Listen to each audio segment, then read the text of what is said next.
Hello, I'm Evelyn. This incident took place a couple of years ago, and I'm happy to say that I've freed myself of these people. I did have lots of good times with them, but the bad times that I did have with them were enough to break our relationship. But before I tell you about the incident, I think it's necessary to give you a lot of background information about my ex-husband, Benny, and his family. Benny and I met at college.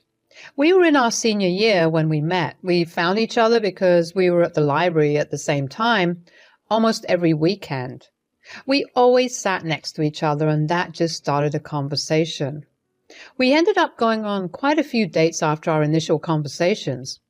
Before I knew it, we were dating.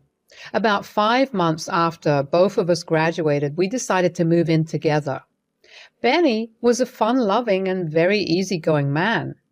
I guess that's what drew me into him even more, because I was a very tightly wound person. I needed everything organized and in place, while Benny was a more go-with-the-flow kind of person. He balanced me out perfectly. A few months after we moved in together and had enough time to settle down with each other, we decided that it was time for us to introduce each other to our families. My family was a little overprotective of me, so Benny did have to go through an interview of sorts with them before he was approved. Meeting Benny's parents, on the other hand, made it clear to me where he got his easy personality from. Benny came from a family that loved to prank each other. They thought of it as a way to bond with each other. It was fun and cute most of the time. They were mindful enough to not go too far with the pranks when it came to me, because they knew that I wasn't the biggest fan. The first prank they ever played on me was when I met them for the first time, back when Benny and I had just started dating. They purposely oversalted my food. I didn't know about Benny's love for pranks because Benny never warned me. He didn't tell me because that was supposed to be part of the whole plan. Anyway, while everyone sat and praised the food, I had to sit there and try my best to eat it. Benny's dad, Alan, kept asking me to continue eating, but I was already feeling like all the water in my body had dried up. Finally, Benny's mom broke her character and began laughing. I looked at her in confusion. She told me to stop eating. They told me that they had pranked me and it was a little initiation into their family. I will admit that it did make me laugh, and I did enjoy that moment. I thought it would create a better dynamic between Benny's parents and me. Whenever I did meet Benny's parents, I would either be full on guard and ready to expose any prank, or I would take part in pranking someone. It was always a good time. I even knew that it made Benny feel great about me because I took the pranks so well. One day, I got curious about why Benny was just so appreciative of my good nature about the pranks. He literally never stopped thanking me for playing along with his parents' antics after we were returning back from his parents' place. "Why are you always so appreciative of me after we come back from your parents' place?"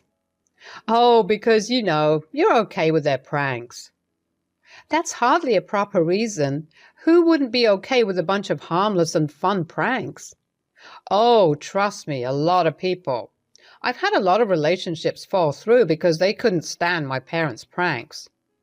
"That's crazy. This is all just good-natured fun, and it's a lot coming from me. I'm not even a fan of pranks." "I know. That's exactly why I'm so glad that you're okay with it. Hell, you even participate in pranking others." "Yeah, as long as no one is crossing any boundaries or getting hurt, there's no harm in some fun." I really hit the jackpot with you, didn't I? I'd love to say yes, but really, this is the bare minimum. I am concerned about the kind of women you were seeing before me, though.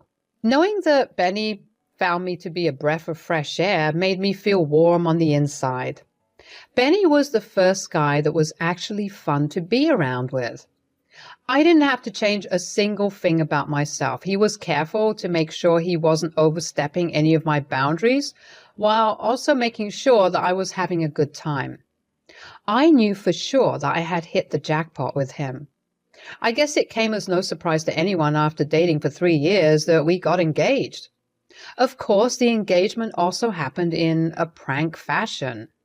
We were at Benny's parents' place for dinner one day, and his mom, Sherry, ended up spilling her glass of wine all over my dress.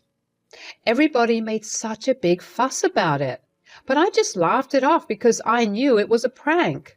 Sherry led me upstairs to help get into dry and clean clothes. She had me wear sweatpants and a hoodie because all her good clothes were in the wash.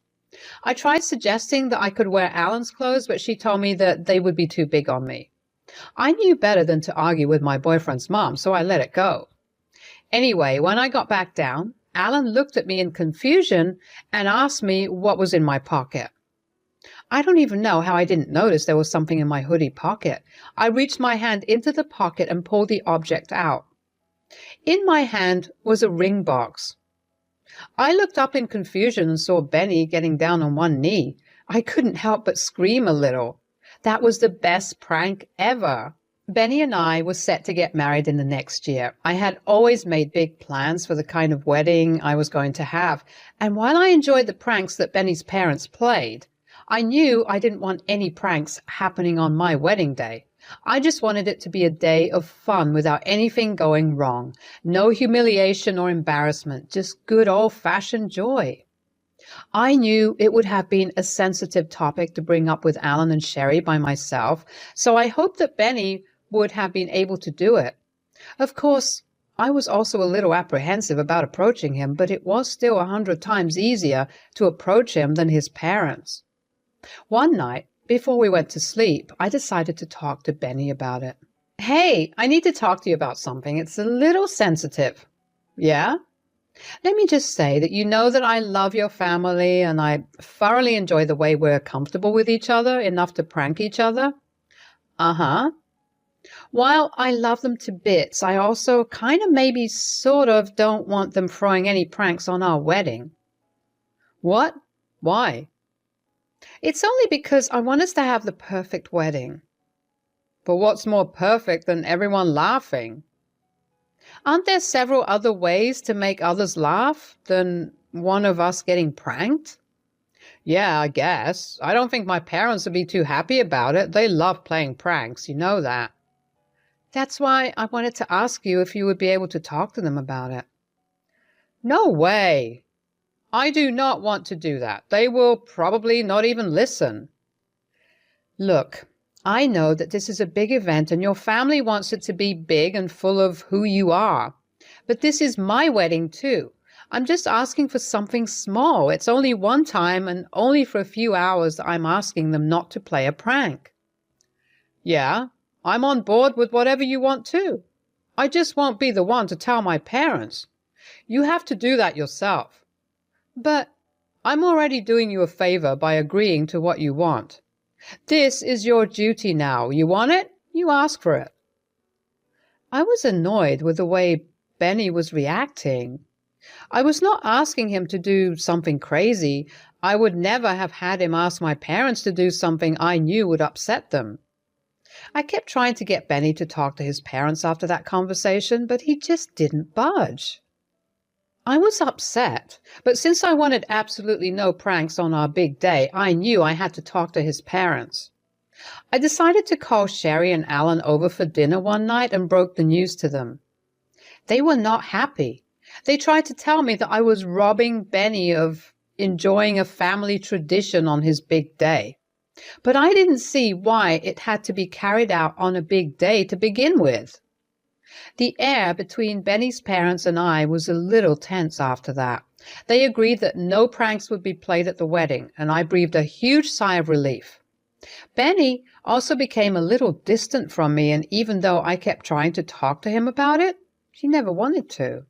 At some point, I genuinely thought I was losing my mind. I mean, was it really that big of a deal? Was I actually being a douchebag? I didn't want to jeopardize my marriage before it even happened. I decided to talk to my mom about it because I was really close to just giving in and telling Benny that his parents could do whatever. I went to my mom because she was the most rational person I knew. She never let her emotions get in the way of her reasoning. Plus, She had been a victim of some of the pranks that Benny's family played, and while she didn't enjoy it, she wasn't mad about it either. Okay, I have a sort of dilemma. Oh, I love dilemmas. Lay it on me. Well, you know how Benny's family loves to play pranks? Uh-huh. Is it wrong of me to not want them to do any of that at our wedding? Why don't you want them to do it? I know I didn't enjoy their pranks, but you've never had a problem with it. Yeah, that's kind of why it's a dilemma. I just want a good old-fashioned wedding. I guess I'm also scared they'd take the prank too far, given that it's a big day for Benny and me. What did Benny have to say about that? Well, he wasn't happy in the least. He's been distant for a while now. Did you talk to Sherry and Alan? Oh, yeah. We had a full-blown argument about it, and even though they agreed, they've been off with me ever since. I mean, if they're making such a big deal about it, they can't possibly have had something good planned. They must have been planning something big and embarrassing. Right. That's what I was thinking. And my money is on you being the one that would be humiliated. So I don't think you were wrong for asking for it. Just keep trying to talk to Benny. I'm sure he'll come around to understanding. I was grateful to have my mom clear my thoughts for me. She made me feel like I was actually sane and not going crazy. I did take her advice to talk to Benny properly, and although it did take a few days for him to actually come around to talking to me, he began talking to me properly, although he was still a little distant. I figured that it was the best I was going to get because he probably felt really bad about not being able to continue a tradition. About 2 weeks before the wedding, however, Benny suddenly began treating me really well. He was back to being his happy-go-lucky self. While I was happy to have him back to being himself, I was worried that the change came about because he was hiding something from me. I tried to ask him what was going on, but he kept reassuring me that there was nothing wrong and that he had just finally accepted what I had asked for. Even though all my instincts were screaming that Benny was lying, I decided to let it go because I had bigger fish to fry. On the day of our wedding, everything was going according to plan. The ceremony was beautiful, and I cried way more than I should have. Benny also shed a few tears as I walked down the aisle. It truly was a memorable moment. Then came the reception. While it did start off okay, that was not how it ended. When it came time to cut the cake, Benny and I made our way over to the table that had the cake while everyone stood around us watching. As I went to cut the cake, Alan came forward, grabbed a piece of the cake, and threw it in Benny's and my direction. Then Benny and Sherry also grabbed pieces of the cake and threw them in my direction. I was shocked. The guests around me fell silent as Benny and his parents roared with laughter. I had told them explicitly not to do this, and my mother was right. I was the one who was humiliated. Benny noticed the tears that were forming in my eyes and tried to talk to me, but I walked out of the hall. He followed me and grabbed my hand to stop me. Babe, what's wrong? Are you serious? Are you actually asking me what's wrong? Look, if you're worried about the cake, there's another one waiting out back. I don't care about the damn cake, Benny. I asked you guys to not do one thing, and that's exactly what you did. Geez, calm down. It's just a small prank. I don't care. You just went behind my back to do what I asked you not to do. On top of that, you decided that the perfect prank was to absolutely humiliate me and ruin my day. Hey, to be totally honest, my parents came up with the prank. I just went along with it. That's your problem. You knew I didn't want it, and you still let your parents do it. You didn't want to break the news to your parents, so I told them that I didn't want them playing any pranks. The least you could have done was keep them from doing it behind my back. Why are you being such a crybaby about this? You've never had an issue before. You're impossible. I stormed out after that and went over to my mom's. Thankfully, her mom had always kept a spare key under a flower pot outside the main door. I walked into the house and got my sticky cake-covered clothes off and took a nice long hot shower. I couldn't believe that Benny didn't even understand how bad what he did was. Okay, honestly, aside from the prank, I had paid good money for the dress and my makeup. He ruined it in one moment, and I didn't even get to have the perfect pictures of the two of us. I was raging with anger on the inside, and I knew for a fact that I did not want to see Benny and especially his parents for a while. My mom comforted me for the rest of the week. She told me that the wedding party practically died down after that, and Benny and his parents received a lot of backlash from the guests. I felt happy that, at the very least, I had people backing me up. Benny kept trying to get in contact with me to apologize, and I finally responded after a week of ignoring him. We met up at a dinner, talked about things. For the first time, I saw how devastated Benny was. He seemed genuinely apologetic and promised me that he would never let anything like that happen to me ever again. I was happy with Benny's apology, so I gave him a second chance. His parents, however, did not reach out to me until 2 months later. I didn't really want to talk to them, but they did apologize.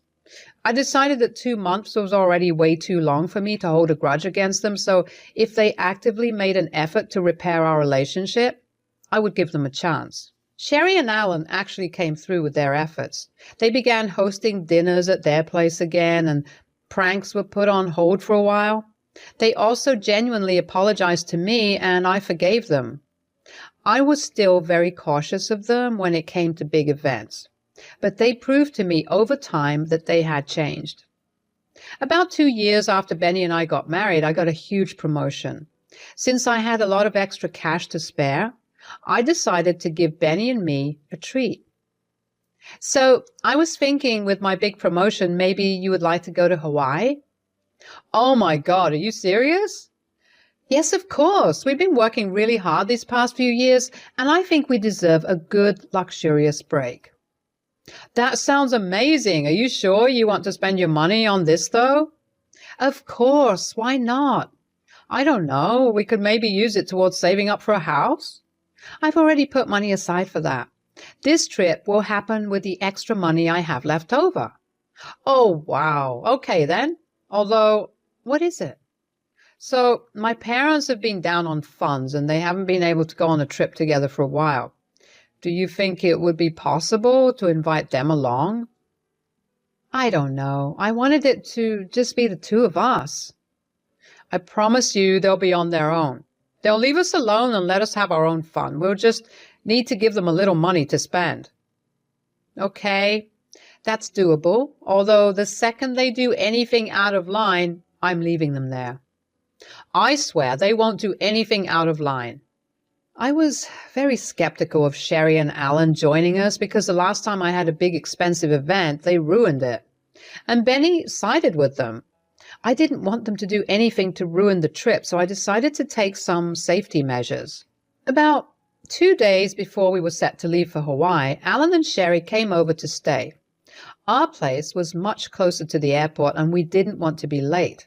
Everything seemed to be normal. All of us were excited about our upcoming trip, and we couldn't stop talking about it. I got busy with packing Benny's and my stuff. The night before the flight, I gave each of them their ticket and passport. None of them checked to see the contents of what I gave them, which was good because I only gave them one-way tickets to Hawaii. If any of them even tried to cross me, they could find their way back. It was the peak holiday season, so flight prices were soaring high. Ha, pun intended. I knew that they wouldn't have the money to come back, so they really had to be on their best behavior if they wanted to have a good vacation and come back home. I fell asleep that night feeling really excited about the trip. When I woke up, however, Benny wasn't next to me. That was odd because Benny never woke up before me. I'm always the one who was to literally drag him out of bed. I walked around the house and it's dead silent. I went over to the guest bedroom and it was empty. None of the packed luggage except for mine was there. As I walked back into my room to call one of them, I saw a note stuck to the door. The note said, "Look who got pranked again." I want to say that I was shocked. but I really wasn't. I was sad, though. I really did think we had a good thing going on for a little bit. I believed that we had changed for the better, but that clearly wasn't the case. Benny and his parents only found joy in ruining the big things for me, and that was not going to fly. At that moment, I was so glad that I had foolproofed my plan. I waited until I was sure that the three of them had boarded the flight and had landed in Hawaii before calling them. I tried calling Benny and Alan, but neither of them picked up. Finally, I called Sherry and she picked up. "Hello, look who finally woke up." "Don't even try. Why did you guys leave without me? Couldn't you have woken me up?"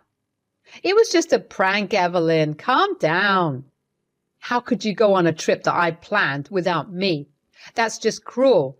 This is the second thing you've sabotaged." "Oh, grow up, Evelyn. It was a tiny prank that we played on you. You can book yourself another ticket and come over."